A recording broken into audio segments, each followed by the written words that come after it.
Yo. So this week, I thought I'd do something a little bit different and talk about some other YouTubers that, well, it's something I've been thinking about doing because I have talked about, fellow small content creators that I enjoy. So these are some of the more bigger channels that I tend to watch or enjoy. Ones that, these are like medium, big, so to speak, how, whatever you want to look at it. More the ones that have like 100,000 something like subscribers, that kind of thing. There's a two in particular which I'm going to talk about that have like a couple million or so, but I'll talk about them first, actually. The first one is Cinemassacre, or, well, they do a variety of things on the channel, but obviously what they're most known for is the AVGN episodes, which I always look forward to those. My favorite, I like the classic ones the best, I believe. My favorites are definitely the Battletoads, Virtual Boy, and Nintendo Power.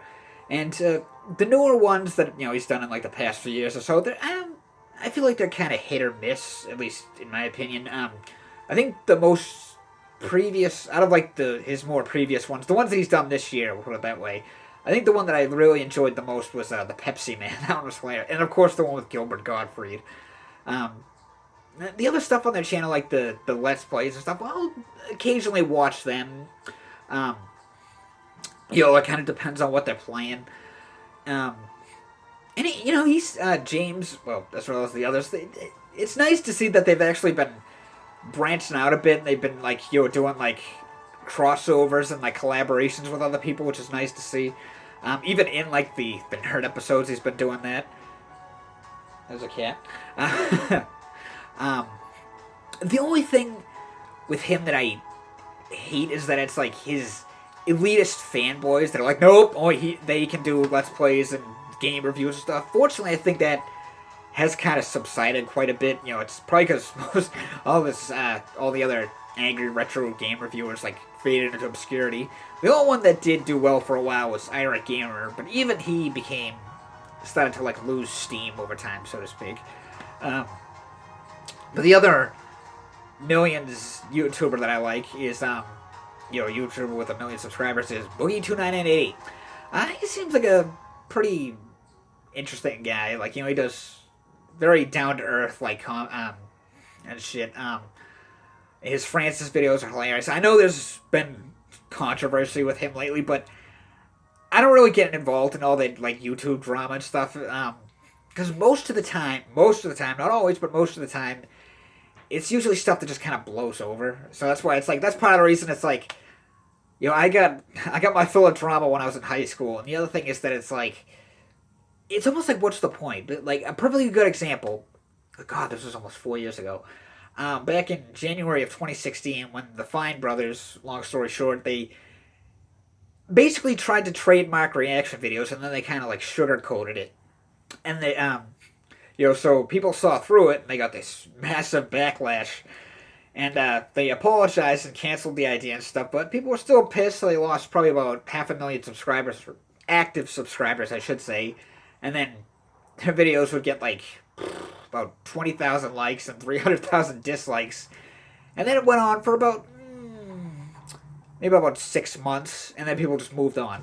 And their channel is still going, like I said, it's been almost 4 years. The channel still gets like millions of views and stuff. So it's like, you see what I'm saying? It's like, what? That's why I don't really get into in the middle of all that. Like, because I'm like more of a centrist type of thing. It's like not even just with content creators, but anything like, video game companies or television networks or whatever. It's like you have people who are like have like an eternal grudge, and then you have people who are like quick to like, okay, I forgive you. And then there's the people who are like in the center. They're just like, whatever, I don't care. I'm not gonna convert to it. I'm not gonna contribute to it. And that's pretty much how I am. Like, I just kind of stay out of all that stuff.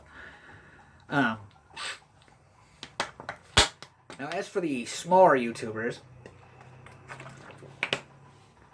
one that I like is I think he has like a little over 100,000 or so. Is Adam Korlick, and I think I like him because he's very like, I don't know. Well, I think the way he does his videos, he's very similar to me. He kind of just sits in front of a camera and talks. I don't know. I found out a while ago he's actually the same age as me too, which is kind of interesting. And I love his like, uh, where was I? The thing is, you can tell he like really does his research. Like, God, I remember, like I like his console generation videos that he does where he talks about all those and stuff. And the Panasonic 3DO video, he actually mentions part of the reason that system was so expensive was because they wanted Sega and Nintendo to pull out of the console market and just make, so they wanted 3DO to be an all-one thing, so there would no longer be exclusives or console wars or anything. Games would all just be on that one system, which was an interesting idea. I don't know if that'll ever really happen or not, because I think that people would love to see that convenience to have everything in one, but at the same time, there's people that know that without like console wars or competition, the gaming industry would become very bland because you don't have people competing with each other, trying to figure out new things and think outside the box and stuff like that. But another YouTuber who is actually the same age as me that I enjoy is the Gaming Historian, and I like him because his videos are basically like documentaries, and I always found documentaries to be very interesting, so that's why I like him. It's a very simplistic kind of, and a funny thing. Another YouTuber, I don't know if anybody's really addressed this or not, but is Pushing Up Roses. I really think that he's that they're brother and sister, because I actually found her channel through him, through the Gaming Historian, and I don't know, they look a lot alike.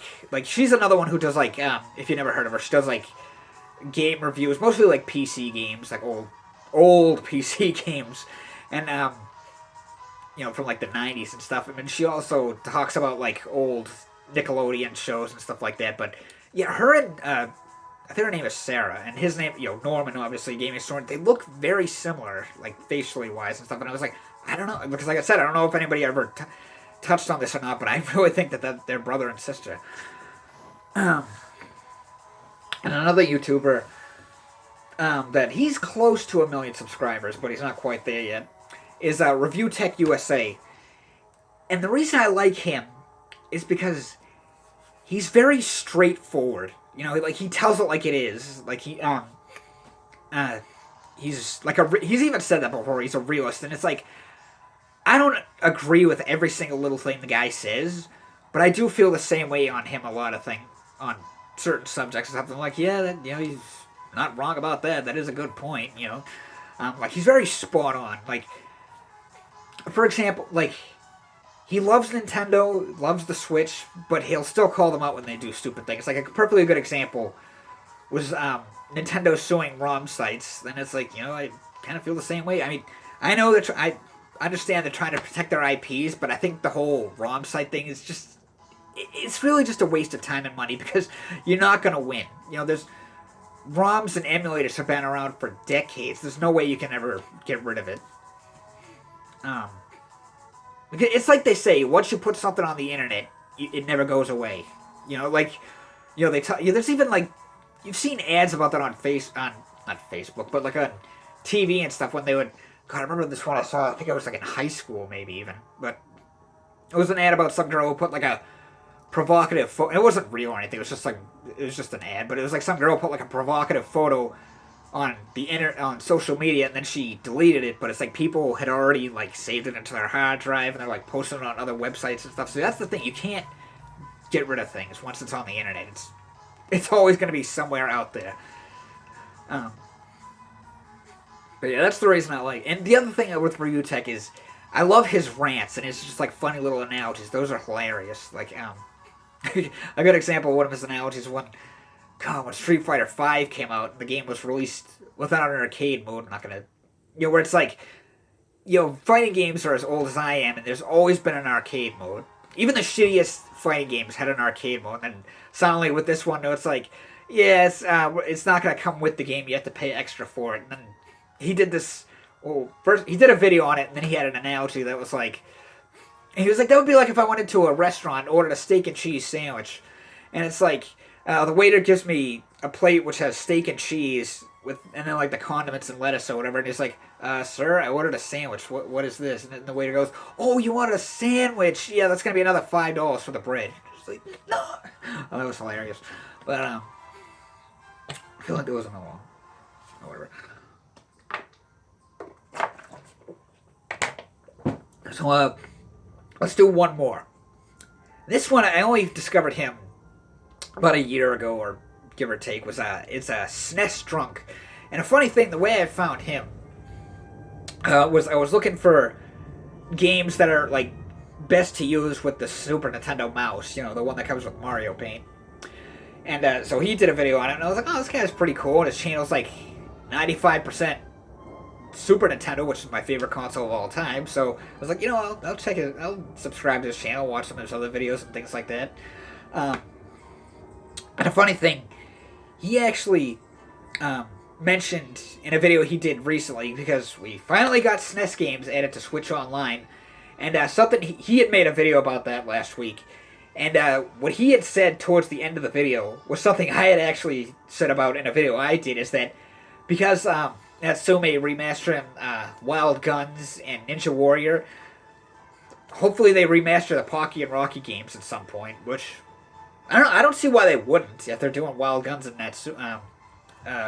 Ninja Warrior, and, you know, he said it, so, like I said, he said it, and I was like, I said it too. It's like, hey, I thought the same thing, you know, but, yeah. Anyway, my point is, those are just some of my favorite medium and big YouTubers that are probably bigger than I'll ever be. Who are some of your favorites? Like, are there reason you like them in particular? Or why you like them, or whatever? Let me know in the comment section below. And as always, thanks for watching. I'll see you next time, peeps.